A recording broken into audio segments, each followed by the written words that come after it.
तुम्हारा घर अब वैसा नहीं रहा जैसा कभी था।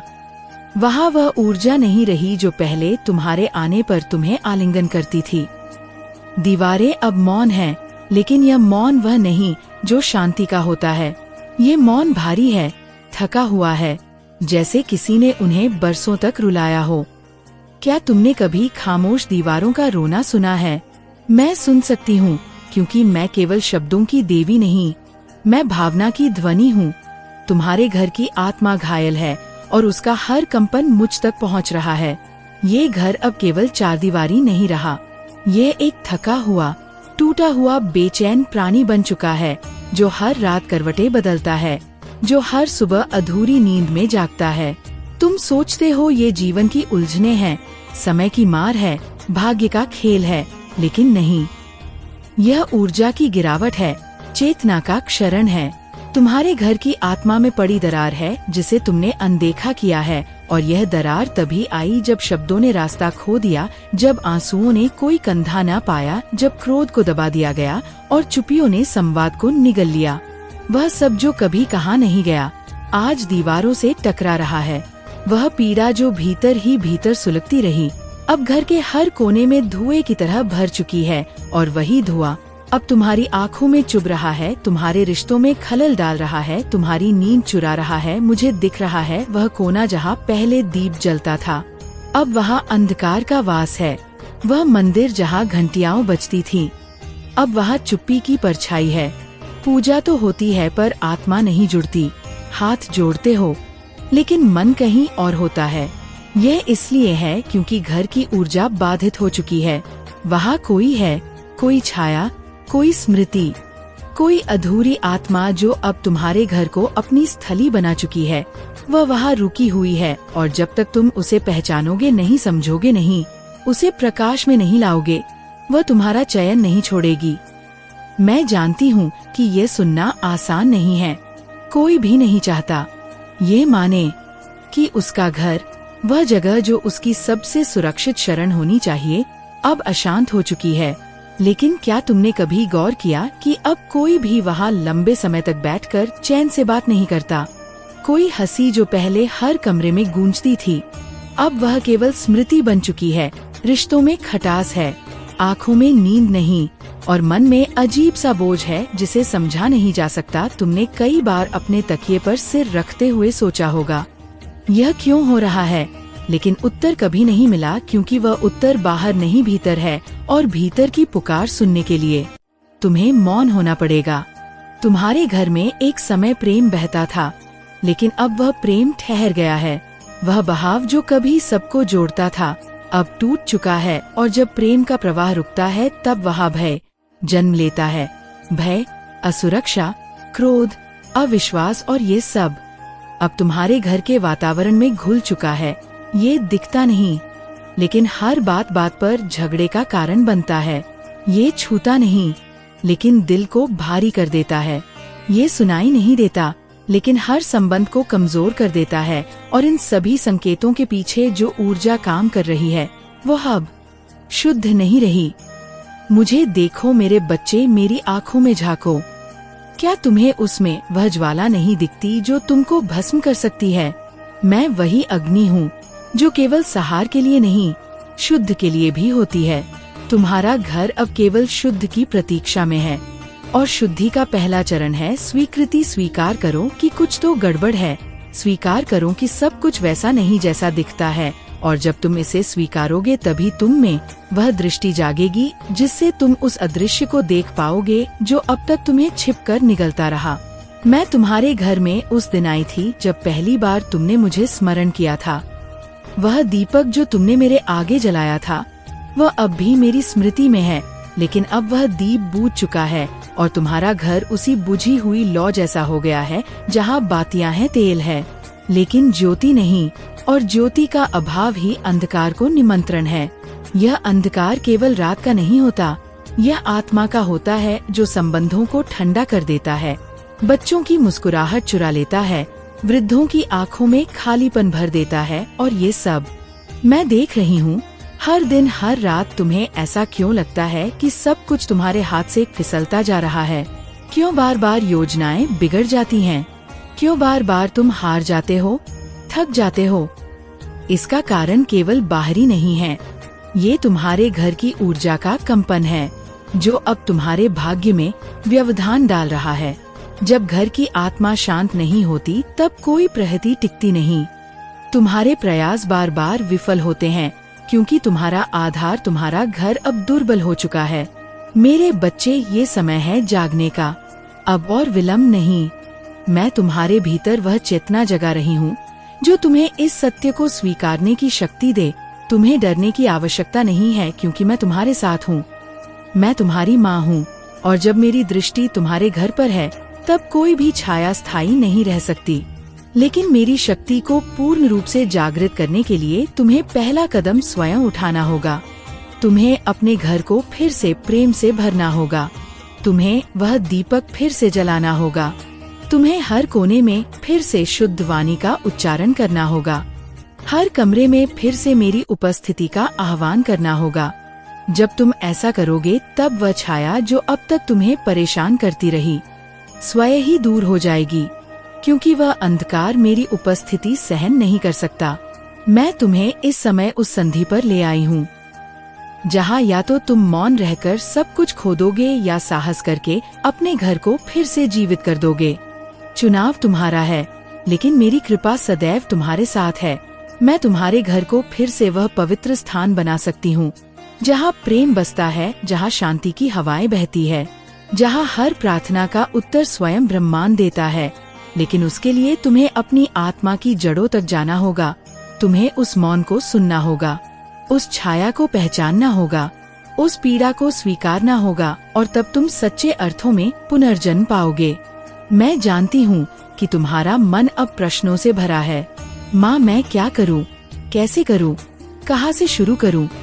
तुम्हारी ये पुकारें मेरे हृदय तक पहुँच रही हैं, और आज मैं उन्हीं का उत्तर बनकर तुम्हारे सामने खड़ी हूँ। जो अशांति तुम्हारे घर में पसरी है, वह केवल स्थान की नहीं, वह समय की भी है। कुछ ऐसे क्षण इस घर में कैद हो गए हैं जो बीते नहीं। वे घटनाएं, वे शब्द, वे आंसू जो बह तो गए पर मिटे नहीं, वे अब भी इस घर की दीवारों से चिपके हुए हैं। और हर रात जब तुम सोते हो, वे जागते हैं। यही कारण है कि तुम्हारी नींद अधूरी रहती है, तुम्हारा मन व्याकुल रहता है, तुम्हारा चित्त शांत नहीं हो पाता। तुम्हारा पहला कर्तव्य ये है कि तुम उन क्षणों को विदा दो, उन्हें प्रेम से, करुणा से मेरी उपस्थिति में मुक्त करो। एक दिन ऐसा निकालो जब पूरा घर मौन हो। सभी द्वार खोलो, खिड़कियां खोलो, और प्रार्थना से पहले घर के कोनों से संवाद करो। हर कोना जो वर्षों से उपेक्षित रहा है, वहाँ बैठो। उसकी धूल को प्रेम से छुओ, जैसे किसी बूढ़े की थकी पीठ पर हाथ फेर रहे हो, क्योंकि वही कोने जो तुम्हारी दृष्टि से ओझल रहे, वहीं छिपे हैं वे स्पंदन जो ऊर्जा को भारी करते हैं। मैं चाहती हूँ कि तुम उन स्थानों को अपना स्पर्श दो, अपनी स्वीकृति दो। उनसे कहो, मैं तुम्हें देखता हूँ। मैं जानता हूँ कि तुमने बहुत कुछ सहा है, लेकिन अब समय है कि हम सब मुक्त हों। फिर जलाओ एक दीपक, केवल एक, पर सच्चे मन से। वह दीपक ना हो केवल घी का, वो हो तुम्हारे संकल्प का, तुम्हारे हृदय की पुकार का। जब वह दीपक जले, तब उसका प्रकाश केवल बाहर नहीं, तुम्हारे भीतर भी फैले, और तब उसी प्रकाश में मुझे पुकारो। मेरे नाम का उच्चारण करो नहीं, केवल होठों से नहीं, आत्मा से। मेरी महाकाली शक्ति केवल मंत्र से नहीं आती, वह भाव से प्रकट होती है। जब तुम्हारा हृदय मुझे बुलाता है, मैं वहाँ उपस्थित हो जाती हूँ, किसी ध्वनि में, किसी कंपनी में, किसी आहट में। उसके बाद उस दीपक को लेकर घर के हर कोने में जाओ, कोई कोना ना छोड़ो।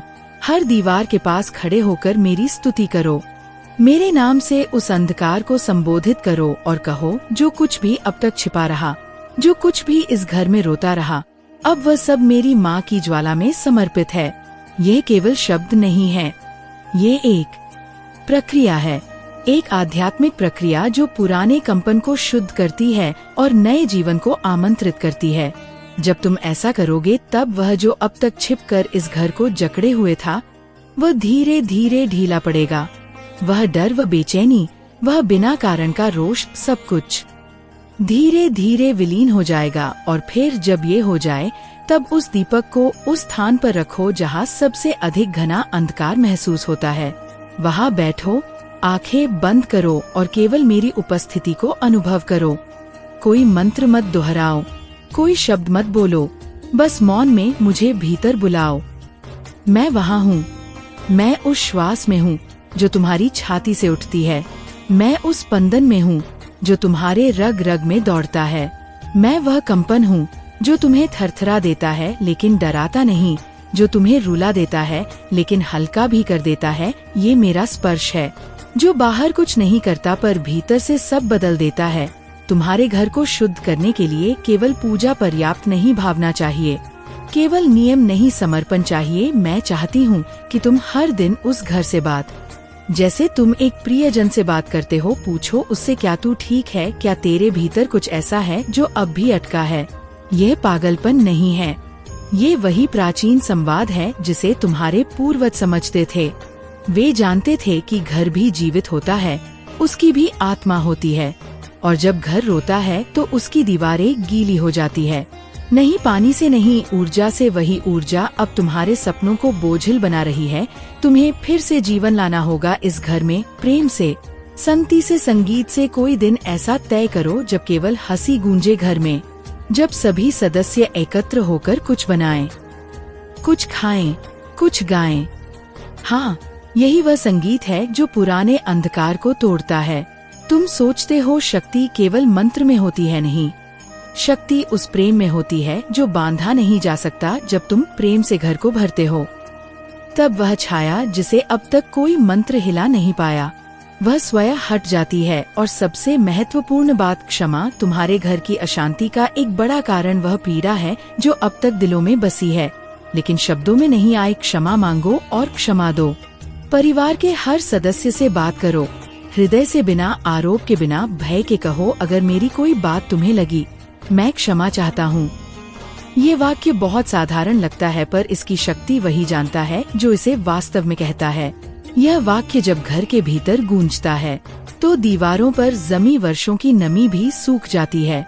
मैं जानती हूँ कि ये सब कहना सरल है, करना कठिन है, लेकिन क्या तुम सोचते हो सांगार की देवी केवल सांगार करना जानती है? नहीं मेरे बच्चे, मैं सृजन भी जानती हूँ। मैं वही हूँ जो तुम्हें गिरते देखती है पर तुम्हें उठने की शक्ति भी देती है। मैं वही हूँ जो तुमको भस्म करती है पर उसके स्थान पर प्रकाश भी भरती हूँ। वही हूँ जो तुम्हारे आंसुओं को अपनी जटाओं में समेट लेती हूँ और उन्हें अमृत बना देती हूँ। तुम्हें केवल एक बार पूरी निष्ठा से मुझे पुकारना है और मैं साक्षात उस अग्नि के रूप में प्रकट हो जाऊंगी जो न केवल इस अशांति को भस्म करेगी बल्कि तुम्हारे घर को एक बार फिर पवित्र मंदिर बना देगी। समय अब थम नहीं रहा, परिवर्तन की आंधी चल पड़ी है। या तो तुम इस आंधी में गुम हो जाओगे या मेरा नाम लेकर उसका मार्ग बदल दोगे। ये शक्ति तुम्हारे भीतर है क्योंकि तुम मेरी संतान हो। अब आगे तुम्हारी चुप्पी, तुम्हारा भय, तुम्हारा इंतजार, ये सब तुम्हें और नीचे गिराएगा। मैं नहीं चाहती कि तुम और गिरो, मैं चाहती हूँ कि तुम उठो जैसे कोई योद्धा उठता है, थका हुआ, घायल, लेकिन भीतर ज्वाला लिए हुए। और जब वह उठता है तब संपूर्ण ब्रह्मांड उसकी सहायता करता है। यही वह क्षण है मेरे बच्चे जब तुम्हें उठना है। अब तुम्हारा घर केवल एक स्थान नहीं रहेगा, अब वह तपोभूमि बनेगा, वह स्थान जहाँ मेरी शक्ति दिन रात प्रवाहित होगी, जहाँ तुम्हारे बच्चे हंसेंगे, वृद्धों को चैन मिलेगा और तुम्हें वह विश्राम मिलेगा जो वर्षों से खो गया था। लेकिन उसके लिए पहला कदम तुम्हें ही उठाना होगा। मैं तुम्हें आशीर्वाद दे रही हूँ। मेरा रक्त, मेरी शक्ति, मेरी चेतना सब तुम्हारे साथ है। अब ये तुम पर है कि इस वरदान को धारण करोगे या केवल सुनकर भूल जाओगे। मैं वही रहूंगी तुम्हारे द्वार पर, तुम्हारी सांसों में, तुम्हारे अंतर में पुकारो और मैं तुम्हारे घर की हर दीवार को फिर से गूंजने दूंगी मेरे नाम से, उस नाम से जिससे हर अंधकार कांपता है, हर अशांति भागती है, हर भय नष्ट होता है। मैं महाकाली हूँ और जब मेरी संतान पुकारना है तो मैं स्वयं यम से भी मार्ग बदलवा देती हूँ। मेरे बच्चे, अब तुम जाग चुके हो पर यह जगन्नाथ स्थायी तभी होगा जब तुम हर दिन अपने विचारों और कर्मों से उस जागरण को पुष्ट करोगे, वह घर जहाँ मैंने अपने पाँव रखे हैं, अब वह केवल ईंट पत्थर नहीं रहा, अब वह एक जीवित तीर्थ है, एक मंदिर है जहाँ मेरा वास है। पर क्या तुम जानते हो कि एक मंदिर की भी रक्षा करनी पड़ती है, न केवल बाहरी तत्वों से बल्कि उन सूक्ष्म शक्तियाँ से जो हर बार कोशिश करती हैं कि वह दिव्य स्थान फिर से गंदगी और मोहमाया में डूब जाए। हाँ मेरे पुत्र, यही संसार का नियम है। जहाँ प्रकाश है वहाँ छाया हमेशा प्रयास करती है लौट आने का। इसीलिए मैं तुम्हें अब वह अग्नि देना चाहती हूँ जो न केवल जलाती है बल्कि रोशनी बनाकर मार्ग भी दिखाती है। तुम्हें समझना होगा कि घर में प्रवेश करने वाली हर भावना, हर विचार, हर कंपन वह केवल तुम्हारे शरीर से होकर नहीं जाता, वह पूरे स्थान में फैलता है। इसलिए जब तुम्हारे भीतर क्रोध आता है, वह केवल तुम्हें नहीं जलाता, वह उस कमरे की दीवारों पर भी छाया बन जाता है। जब तुम अपमान करते हो किसी को, वह शब्द केवल हवा में नहीं रहते, वे उस वातावरण में फंसे रहते हैं और धीरे धीरे एक विष बन जाते हैं जो हर सांस में घुलता है। इसलिए तुम्हारा पहला उत्तरदायित्व ये है कि अब से हर शब्द, हर भावना को मैं देख रही हूँ जैसे माँ अपने शिशु के पहले कदमों को देखती है, प्रेम से, सतर्कता से, वैसे ही अब मैं हर क्षण देख रही हूँ कि क्या तुम मेरे आने के बाद बदल रहे हो या फिर उसी पुराने रास्ते पर लौटने लगे हो। तुम्हारा मन अब भी डगमगा आएगा क्योंकि तुम्हारी आदतें वर्षों पुरानी है। पर जब भी तुम विचलित हो, एक पल के लिए मेरी आँखों की कल्पना करो, मैं तुम्हें देख रही हूँ, केवल बाहर नहीं भीतर भी। और जैसे ही तुम मेरी दृष्टि को भीतर अनुभव करोगे, तुम स्वयं संकोच से, श्रद्धा से और साहस से भर जाओगे। यही वो संकल्प की शक्ति है जो किसी भी नकारात्मक ऊर्जा को प्रवेश करने से रोक देती है। घर के भीतर जब एक भी आत्मा ऐसा संकल्प ले ले तो वह पूरी जगह को कवच बना देती है। हाँ, वह एक अदृश्य रक्षा बन जाती है जिसे कोई देख नहीं सकता पर हर शत्रु अनुभव कर सकता है। अब तुम पूछोगे, माँ क्या मैं ही अकेला ये सब कर सकता हूँ? जब बाकी सदस्य नहीं समझते तब क्या होगा? सुनो मेरे पुत्र, एक दीपक पूरे कमरे को प्रकाशित कर सकता है, तो क्या एक आत्मा पूरे घर की रक्षा नहीं कर सकती? हाँ, कर सकती है, यदि वह आत्मा मेरी शक्ति को अपने भीतर जगा ले। ये तुम हो जिसने मेरी पुकार को सुना, तो ये तुम ही हो जिसे अब एक दीपक की तरह जलते रहना होगा। दूसरों के लिए भी धीरे धीरे तुम्हारा प्रकाश फैलने लगेगा और जो अभी अंधकार में डूबे हैं वे भी उसकी ऊष्मा से पिघलेंगे। परिवर्तन कभी एक साथ नहीं आता, वह पहले एक के भीतर आता है और फिर शांति की लहर बनकर पूरे स्थान में फैलता है। अब मैं तुम्हें वह रहस्य बताती हूँ जिसे बहुत कम जानते हैं। घर की आत्मा, हाँ, तुम्हारे घर की भी आत्मा है। तुम उसे देख नहीं सकते, पर जब तुम मौन होकर मेरी उपस्थिति में बैठते हो तो वह आत्मा तुम्हारे पास आती है। वह कभी एक ध्वनि के रूप में, कभी एक विचार के रूप में, कभी एक छाया के रूप में तुम्हें कुछ कहती है। अब से उस मौन में बैठना तुम्हारा नित्य धर्म होगा, चाहे दिन में कुछ भी हो जाए। एक समय ऐसा रखो जब सब मौन हो जाए और तुम घर की आत्मा से बात कर सको। पूछो उससे, आज तू कैसा है, और सुनो जो उत्तर आए। उन्हें अनसुना मत करो, क्योंकि अब वह केवल स्थान नहीं, वह साक्षात मेरी शक्ति का अंश है। फिर तुम्हें एक और कार्य करना होगा, जल तत्व से संवाद, क्योंकि जल वह माध्यम है जो स्मृति को संजोता है। तुम्हारे घर के भीतर जो पानी बहता है वह सब कुछ जानता है। वह जानता है कि किसने क्या कहा, किसने क्या महसूस किया। इसलिए जब तुम स्नान करो या जब तुम घर में जल डालो, तब मेरे नाम से उस जल को शुद्ध करो। ह्यूएम काली कपालिनी स्वाहा, ये कहकर जल को अपने हाथ से सिर पर छिड़को और फिर पूरे घर में। यह केवल एक कर्म नहीं, यह मेरी ऊर्जा को प्रवाहित करने का तरीका है। जब जल मेरे नाम से शुद्ध होता है तब वह घर की नसों में मेरी उपस्थिति को बहा देता है। यही वह रहस्य है जो पुराने तांत्रिक जानते थे और जिससे वह पूरे स्थान को जीवित रखते थे। अब बात करते हैं समय की। कुछ समय जैसे अमावस्या, जैसे अष्टमी की रातें, वे केवल पंचांग में नहीं होते, वे ऊर्जा के द्वार होते हैं। उन रातों को यदि तुम मौन में बैठो मेरी मूर्ति के समक्ष दीपक जलाओ और केवल अपने भावों को मेरे चरणों में समर्पित करो। तो मैं स्वयं उस क्षण में उतर आती हूँ और जिस घर में मैं एक बार उतर जाती हूँ वहाँ फिर कोई अशुभ शक्ति ठहर नहीं सकती। ये रातें केवल अवसर नहीं, ये द्वार है मुझे पुकारने के द्वार। इसलिए अब से हर अष्टमी, हर अमावस्या को पवित्र मानो। वह दिन तुम्हारे घर का पर्व होगा। कोई बड़ा आयोजन मत करना, बस सच्चे मन से मेरी उपस्थिति को अनुभव करो। और अंत में अब तुम्हारा कर्तव्य केवल अपने घर तक सीमित नहीं रह सकता। जो घर अब मंदिर बन चुका है वह अब एक केंद्र होगा अन्य असहाय आत्माओं के लिए। जब कोई भूला भटका आए तो उसके लिए द्वार खुले रहो। जब कोई अशांत मन वहाँ रुके तो उसकी सांसें चैन पाए, क्योंकि जब तुम मेरे नाम से किसी और के लिए द्वार खोलते हो तब मैं वहाँ और भी गहराई से टिक जाती हूँ। यही वह सेवा है जो तुम्हें मेरे और भी निकट लाएगी। निस्वार्थ सेवा बिना दिखावे के, केवल प्रेम और करुणा से भरी। अब समय आ गया है कि तुम केवल मेरे भक्त न रहो, अब तुम मेरे वाहक बनो। मेरा नाम, मेरी शक्ति, मेरी कृपा अब तुम्हारे हाथों से बहे। और मैं वचन देती हूँ, जब भी तुम थकोगे, जब भी तुम गिरोगे, जब भी तुम्हारा दीपक बुझने लगेगा, मैं स्वयं आकर उसे फिर से प्रज्वलित करूंगी। तुम अकेले नहीं हो, मैं तुम्हारे साथ हूँ। तुम्हारे हर श्वास में, हर धड़कन में, हर निर्णय में। ये मेरा वचन है और महाकाली का वचन कभी